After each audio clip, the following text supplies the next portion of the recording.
Hey everybody, welcome to the Verge Live. I'm Nilay Patel. I'm joined by Russel Brandom and Robertson. You're watching us right after President Obama gave a speech on NSA reform that I would categorize as very, very strange. In a variety of ways. At the dawn of a republic. No, it's weird. He was like, basically America was built on surveillance. The nature of our country is that we're always watching. Yeah. That's what it's always been. We've been spying on the Queen since this whole thing began. If you don't like the NSA, what do you think about Paul Revere? Yeah.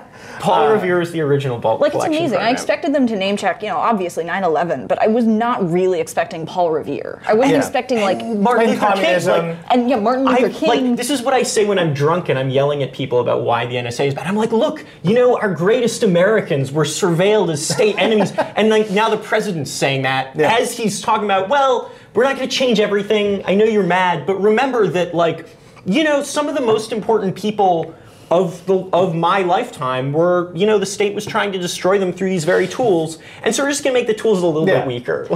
But add more of them. Yeah, exactly. More weaker tools instead of fewer strong tools. We have to spy on states like the Soviet bloc so that they will not spy on their citizens anymore. So let's start at the top here. So this speech has been, it's been over a week or so that, it's been leaked that he's going to be giving the speech. There was a presidential directive about what the intelligence community can and can't do with signals intelligence that came out earlier today. And we were expecting a number of things to happen. Well, we were not expecting a number of things to happen. A number of things could have happened. A number of things there were a number of things that could have happened. We were expecting maybe none of them to happen. It's true. I mean, and so Obama, he came out and he just started. He started with this history lesson. He was in total law professor mode. He referred to the people within the United States as U.S. persons a number of times, which just thinking of candidate Obama just walking the campaign trail, being like, I love meeting U.S. persons.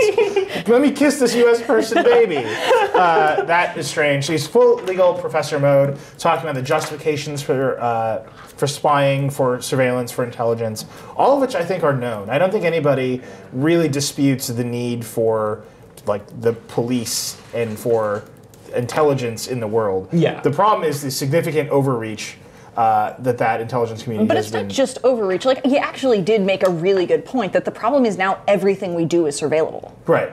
Well, he made that at the very end, but in a stirring, a full-throated defense of the internet. He's like, and the internet has provided us with so many ways to communicate, a way for people to reach to other people across the globe, and for the police to watch that interaction.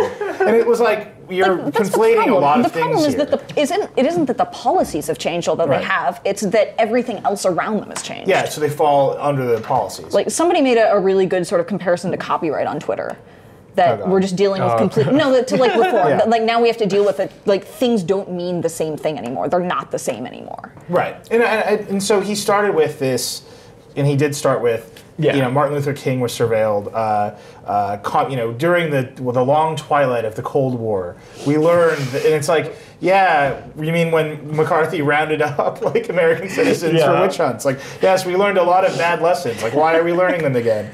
And then he began sort of his he got into the heart of the matter, which was there have been lots of leaks. He sounded very angry about the leaks. Well, and he was like, we were looking at it. Yeah. But then, unfortunately, now everyone's mad because of the leaks, so we have to do it now. He's I was on it. Trust me, it was fine. Yeah, which he's been saying since the beginning. Well, he also was saying, we're just now undoing the damage that was done. Yeah. But we're also graciously dealing with these privacy He said very directly, I'm not going to dwell on Mr. Snowden or his motivations. It's his motivations were you giving the speech. Yeah. That's what, he said it over and over again. We need to start talking about surveillance. That's why I'm leaking the documents. And Obama was like, I don't know what motivated him. I'm just giving this speech. Who knows?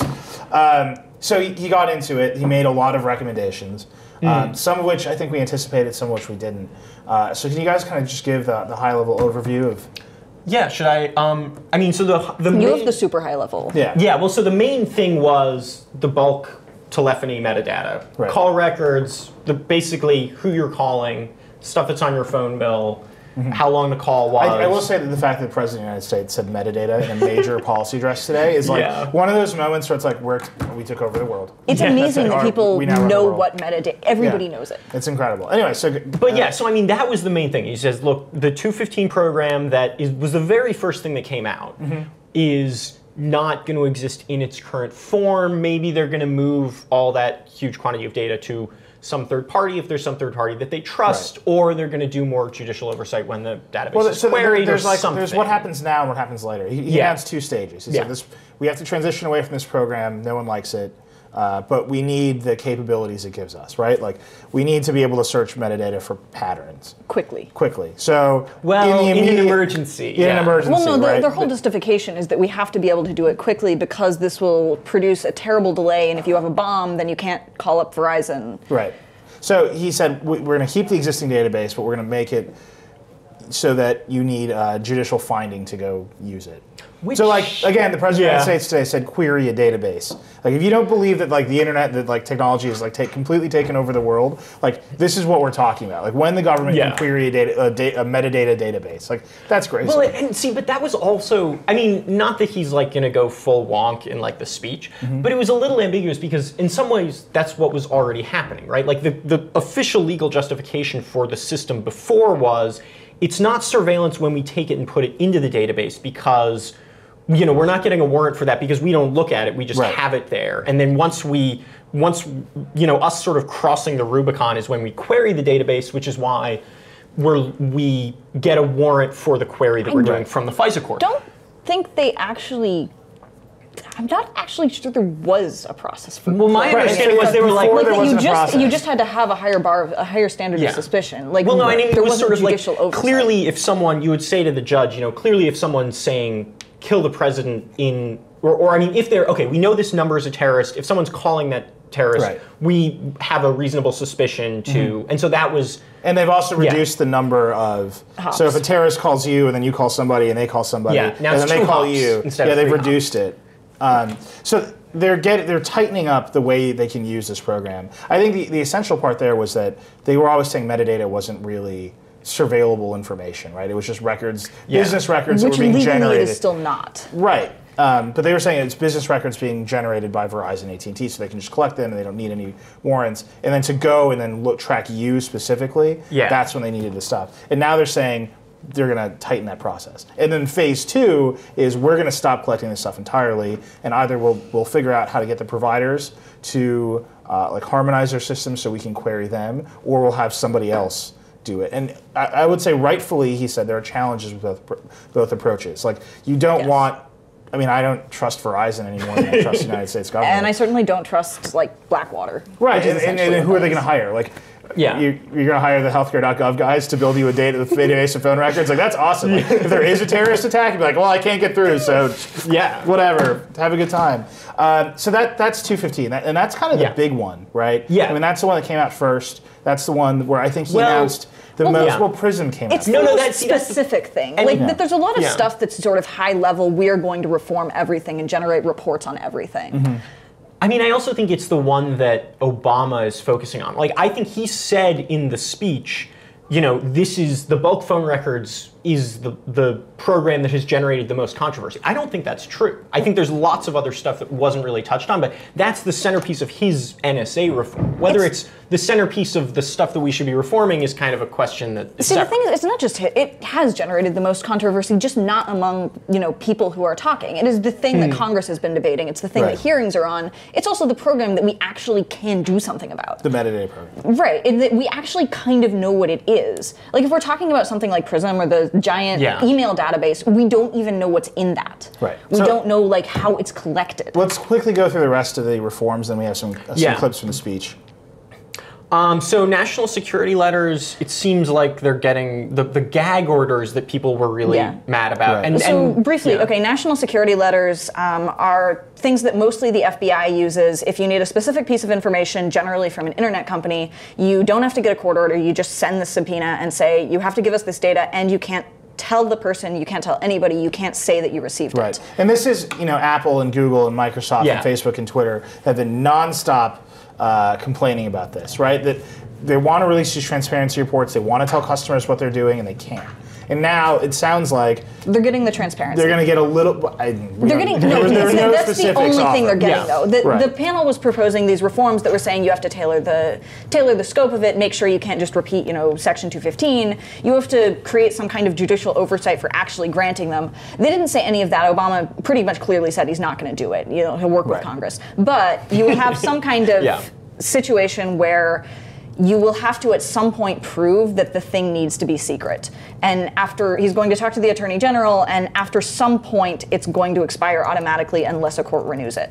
The panel recommended 180 days. It's not necessarily clear that that's what it's going to be. And then they're also going to give them, quote, more information than ever before that they can publish. Google got... That's a low bar. It is, because now that currently Google got permission, I think it might be the only company, maybe there are more now, it can publish in ranges of 1 through 1,000. Yeah, but the transparency reports that you see, there had been we had seen transparency reports with big black bars over how many national security letters, and it seems like that, at least, they'll have something to put in that column.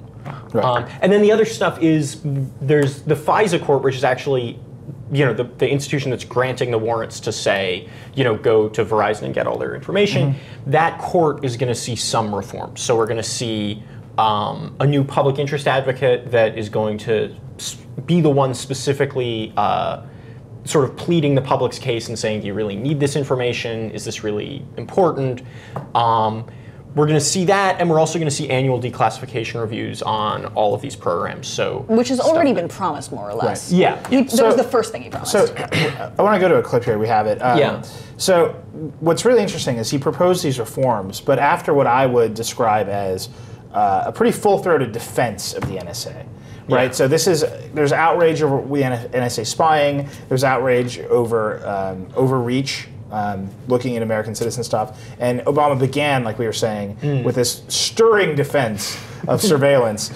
So we have a little bit here, if we can just go to that. To the contrary, in an extraordinarily difficult job, one in which actions are second-guessed, success is unreported, and failure can be catastrophic, the men and women of the intelligence community, including the NSA, consistently follow protocols designed to protect the privacy of ordinary people. They're not abusing authorities in order to listen to your private phone calls or read your emails. When mistakes are made, which is inevitable in any large and complicated human enterprise, they correct those mistakes. So here's the thing about that quote.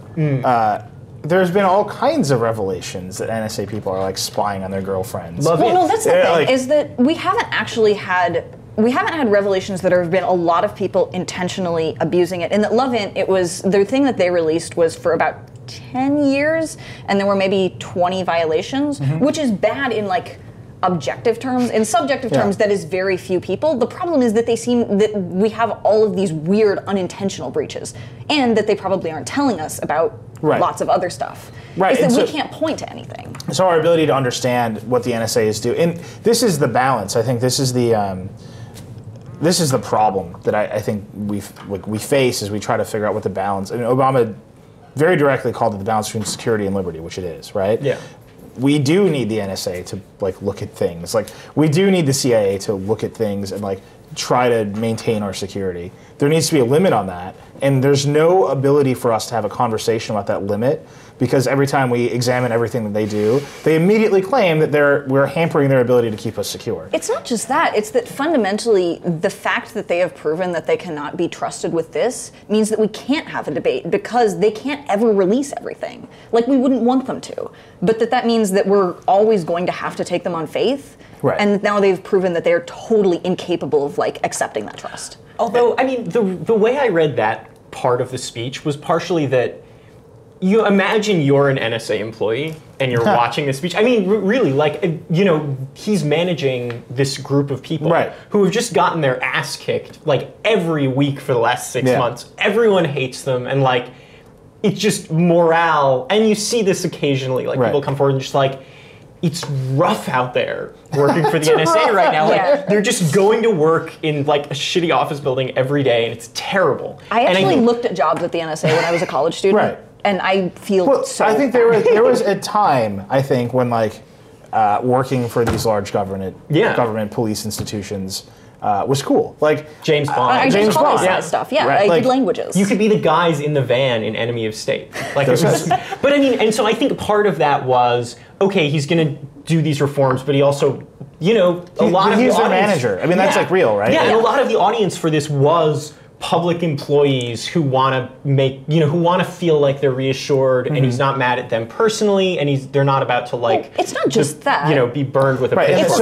It's also anybody who doesn't agree with him. This is his sort of classic move that he's like, I understand your point of view, Republicans, not purely Republicans. No, the Republicans are like they're in the back, like they're holding like knives. It's not, like, let's do it. But it's spy on everything. It says, you know, we understand. Dick Cheney's like petting a cat in the back of the room. He's like, yes, say my words. No, but it's like, you know, it's like Chuck Schumer petting a cat. It's not even like, it's not even Dick Cheney at this point. It's sort of everyone. Right. And that, I think, over and over and over again, especially at the end, he came back to this theme that we're being held to a higher standard.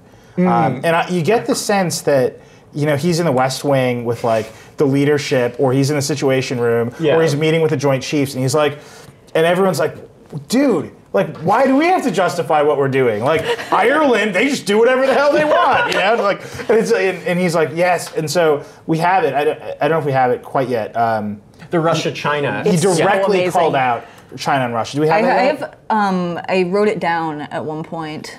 I think we're going to have it in just a moment. So I think part of it is also that it's weird, because I think we see this as basically a policy thing. That, you know, if he wants to sort of, if he wants to make some change at the EPA, he can just sign a thing and then it's changed.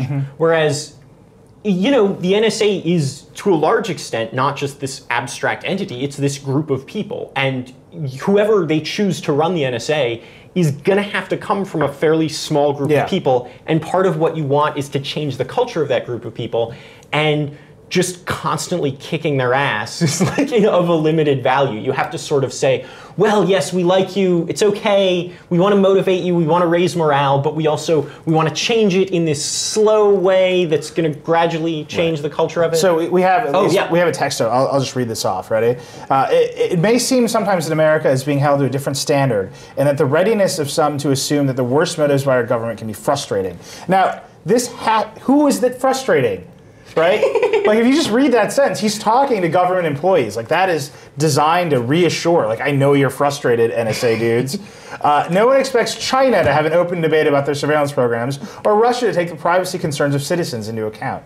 We're better than China. We can go on the Vergecast and say proudly that America is more open and democratic than China. We do not kill people with polonium-210. Yeah, this is such a strange burn. It's like, right before this, he was talking about how we need to work better with our partners, reassure them. He's like, I won't just spy on the Queen, I'll pick up the phone and call her and ask her what she thinks instead of reading her email. And then he's like, but China, we're better than you. And it's such a strange, the audience for the speech, I can't tell if it was citizens, I can't tell if it was government employees, I can't tell if it was like other spies. Well, I mean, and to a large extent. At one point he said, we're not going to apologize because our systems are better than everybody else. That was the best quote. USA! Which is actually the problem. Another thing that was interesting that I was surprised by, and I was surprised by in a positive way, was to a large extent, there was a big section of the speech where the audience seemed to be people in foreign countries, like the citizens of other countries that are not otherwise, you know, are we going to just spy on everyone in Norway? And how do the citizens of Norway feel about the American surveillance program? And that has not been a big part of the conversation up until now, at least in America. It's been touched on, but it's been a thing that, especially because all of their justification has been this only happens to foreign people. Yeah, well, and I mean, exactly. So much of it has been shifting oh my God, are we surveilling American citizens when we're surveilling some random dude who runs a coffee shop in Norway? But I mean, actually he did, and I thought it was a very positive thing that he said, look, we want buy-in from the citizens of other countries. That and part of it was America, world police stuff, but he really wanted to make a moral case for America as the surveillance entity of the entire world that the entire world should feel good about. Right. The problem is that this happened right the day after, what was it called, Dishfire? Dishfire, which is... What incredible you take like 200 million cell phone texts, texts, and you take out the American stuff, and then you store everything else. And then you let the GCHQ, Britain's intelligence agency, look for patterns on their citizens' data. Yeah. I mean, what struck me about this whole speech is that it's premised on the notion that some amount of spying must occur, right? And you can buy that notion, you cannot buy that notion. I accept, fine, some amount of spying must occur, right? I accept it both pragmatically and that it probably does have to occur. No, I think that's interesting, but important. But what I think is actually interesting is that there was a lot of reference to 9/11. We're gonna highlight that soon. There was a lot of reference to 9/11, and he opened with, after 9/11, we had to change the way we did things.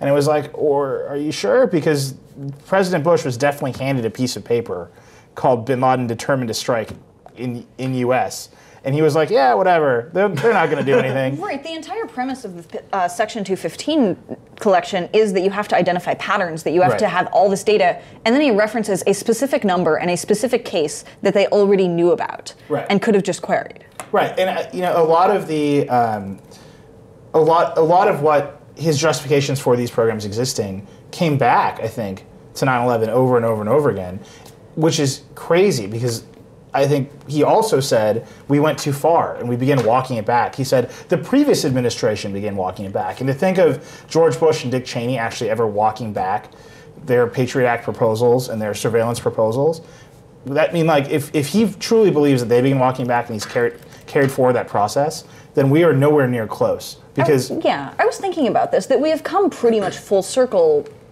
on the Bush administration, which we would they did this and we were totally outraged and felt awful about it. And Obama and everyone ran on the premise that this will never, ever happen again.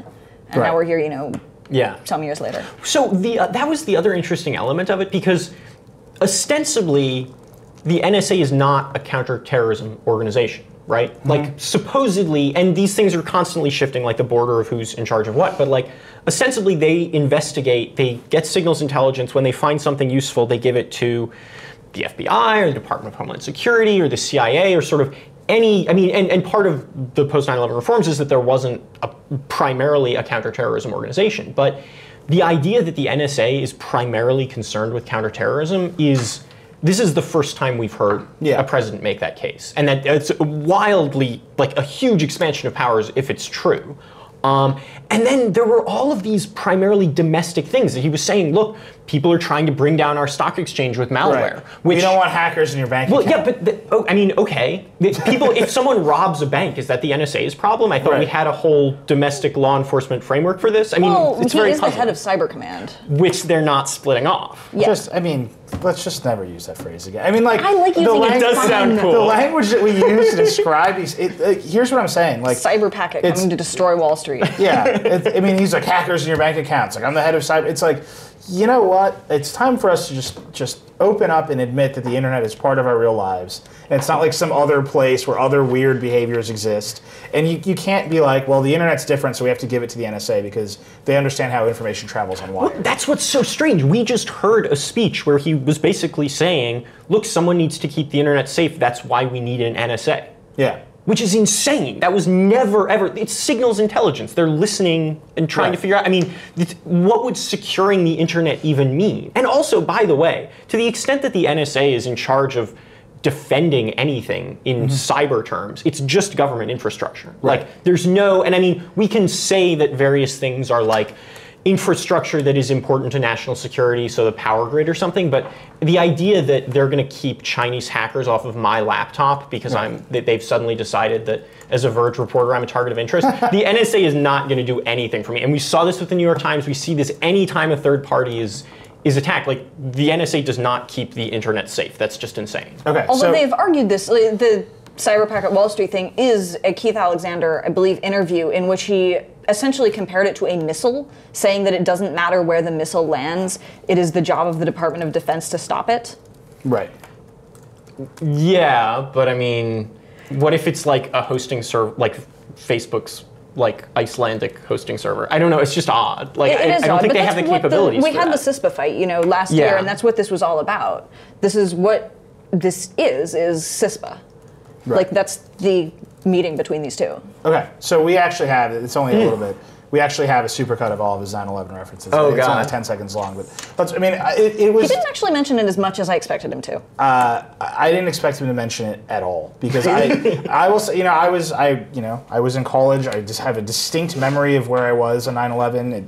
It is a meaningful memory to me, but it is so disconnected from the NSA reading my email that I. Not disconnected enough for it to be the opening line of the decision that struck down. And that's where we're at. Anyway, so let's take a look at this. There he is. September 11th after 9/11. In the immediate aftermath of 9/11, after 9/11, 9/11, 9/11, 9/11, 9/11, 9/11. Yeah, it's ridiculous. It's 8 references in like over an hour or just under an hour, and to me that is I'm not ready to just I went through that, right? Like I voted against George Bush and like I didn't want there to be a war in Iraq, and I remember very clearly what my politics were because I knew that saying 9/11 would let people get away with bad things over and over and over again. And it's to me that's like I've landed at every time our government says 9/11 and we have to do something crazy because of 9/11, it's like, well, the terrorists won. And that's like the legacy of 9/11 to me. So to ignore what I think are really, really clear civil liberties issues and really, really clear, like, the NSA was never designed to police the entire internet issues because something bad happened, a decade ago, is crazy to me.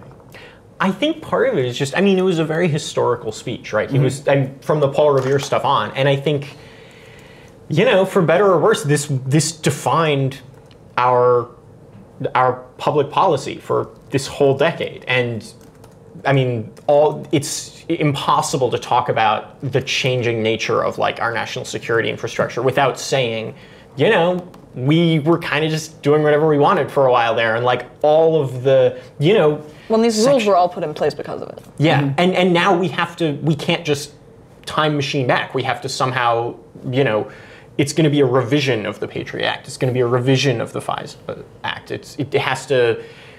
You just have to keep going, and this stuff is permanently written in history now. As it should be. But to justify its existence or to justify not walking it back to where it should be or could be because something bad happened, because there's this looming specter of terror, for me anyway, for a decade has been the mistake. Yeah. Right? That there are bad guys out there. We should stop them.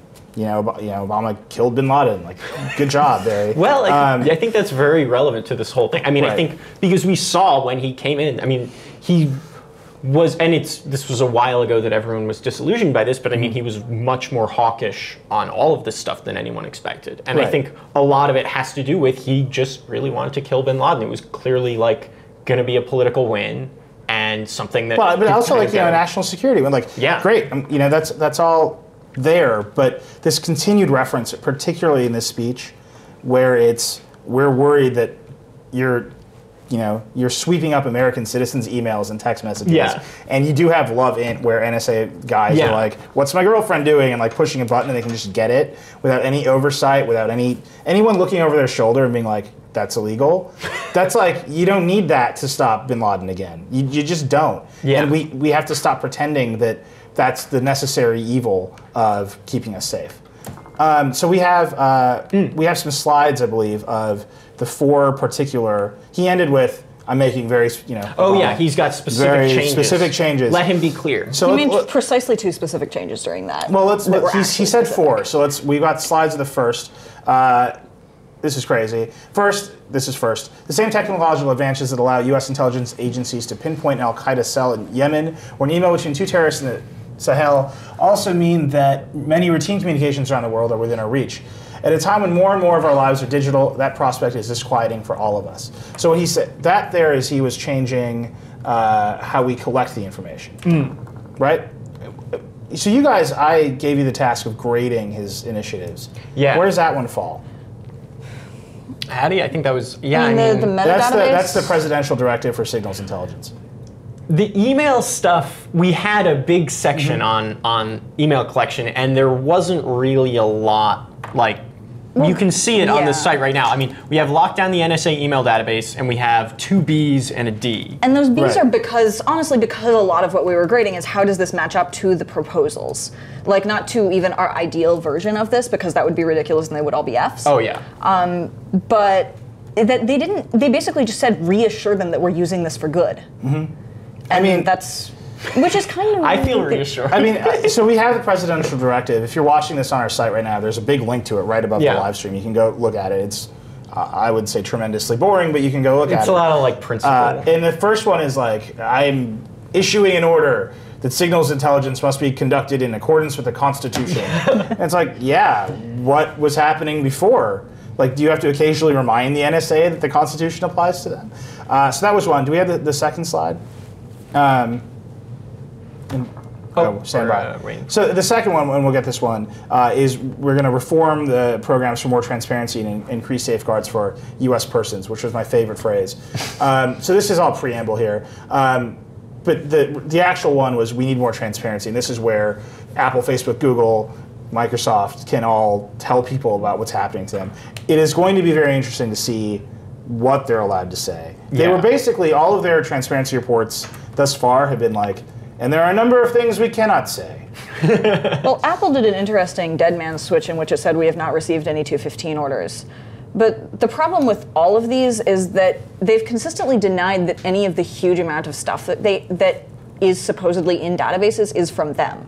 So it may well be moot because we're also hearing about the NSA tapping into data links. So it doesn't matter how many orders they've received if they're also just getting everything from links.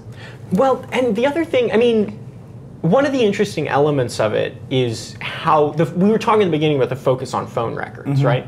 And I think part of it is you don't really see anything in this speech that addresses stuff like breaking into the Yahoo and Google networks, Prism. A lot of that stuff is just, it's focusing on the phones. And so my pet little paranoid theory is, if you have to give something up, you give up the least useful tool. Right. And it seems people calling each other on the phone. Yeah, and they have many times said that section of 702 is infinitely more useful. They didn't say infinite, but much more useful than section 215, which they, I think, can only pinpoint like one case that it helped, and it was a terrorist funding case. Yeah. And they've said that most of the things that they said initially, the 54 plots, were stopped by 702. Well, I mean, if you remember when Prism first broke, the controversy was not about metadata or phone collection. It was about direct access to networks, right? Direct access to Google, Yahoo, Apple. It was about whether they're hacking into the backbone connection and getting it that way, or the companies are helping them. As far as I can tell, none of that was addressed during the speech. Yeah, no, I don't think at all. And that's the thing that makes me wonder how much we actually feasibly can do, because this is basically how much should the NSA try to break everything, which is their explicit directive. Slightly less breaking. I mean, I think part of the weird thing, to me, it's interesting, like, as a media story, that, like, people are, broadly speaking, calling each other on the phone less and texting, sending email, right? So now if we need to roll back this massive surveillance apparatus, we're going to do the sort of thing that's tailing off. We're going to say, okay, less phone records, less phone calls. Yeah. We'll just keep a huge, we're going to keep our surveillance tools on email. Texting, maybe falls into the metadata. It's sort of unclear, but I mean, I think digital communications of the kind, if the most like shocking revelation to you was that the NSA can read your email, which for me it was, then this doesn't really do a lot. I mean, it's funny because when you describe it like that, it's like this is exactly how the phone companies are treating you. Yeah. Right? They're like, well, we're just going to cap you at unlimited voice because you're not using it anymore. So you definitely have to pay $10 a month for that because you're not using that anymore, and we'll just meter you for all the other stuff. And it's the same thing. It's we're not using the phones. We're not making. Look, if you're a bad guy, like what you've learned today is like don't make a phone call. Which they already knew. Right. It's like this do something else. We've also already known use Tor because they have not cracked that yet. Right. Okay, so we have one last clip. We should wrap up. I think you guys have. I want to see the last clip here, and then you guys have been grading it, so I want to get some overall grades from you. So let's run this last clip here. This is Obama talking about the internet and how it's both wonderful and a reason for the government to watch every move that you make. When you cut through the noise, What's really at stake is how we remain true to who we are in a world that is remaking itself at dizzying speed. Whether it's the ability of individuals to communicate ideas, to access information that would have once filled every great library in every country in the world, or to forge bonds with people on the other sides of the globe. Technology is remaking what is possible for individuals and for institutions and for the international order. So while the reforms that I've announced will point us in a new direction, I am mindful that more work will be needed in the future. One thing I'm certain of, this debate will make us stronger. And I also know that in this time of change, the United States of America will have to lead. It may seem sometimes that America is being held to a different standard. And I'll admit, the readiness of some to assume the worst motives by our government can be frustrating. No one expects China to have an open debate about their surveillance programs, or Russia to take privacy concerns of citizens in other places into account. But let's remember, we are held to a different standard precisely because we have been at the forefront of defending personal privacy and human dignity.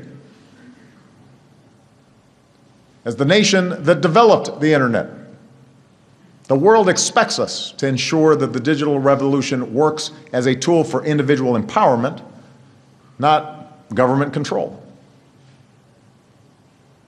Having faced down the dangers of totalitarianism and fascism and communism, the world expects us to stand up for the principle that every person has the right to think and write and form relationships freely.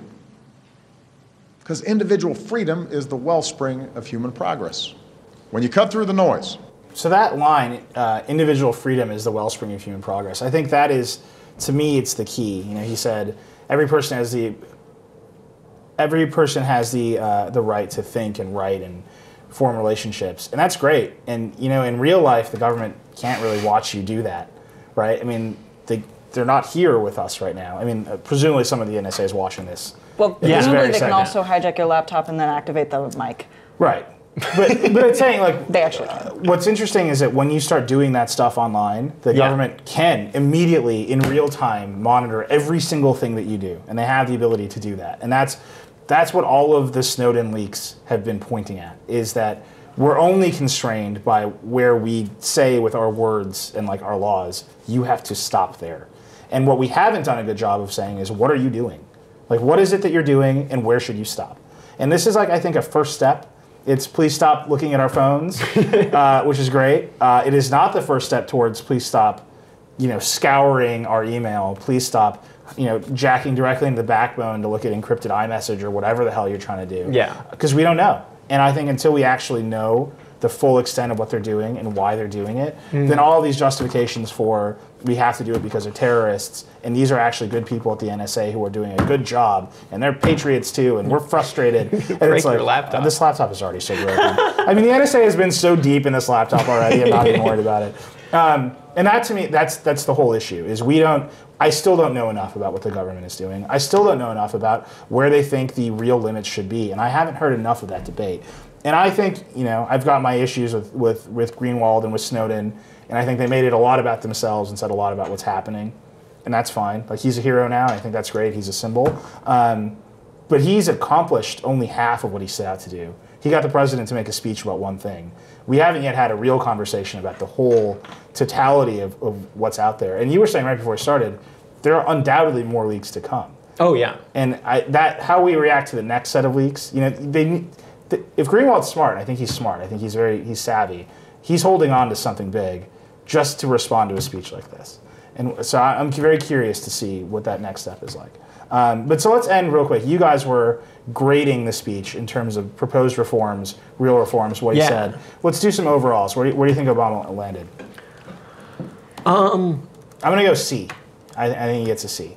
I think he started talking about it. That's like a good, strong point. I think the phone stuff is a good first step. you know, but I haven't heard enough. So that's a C for me.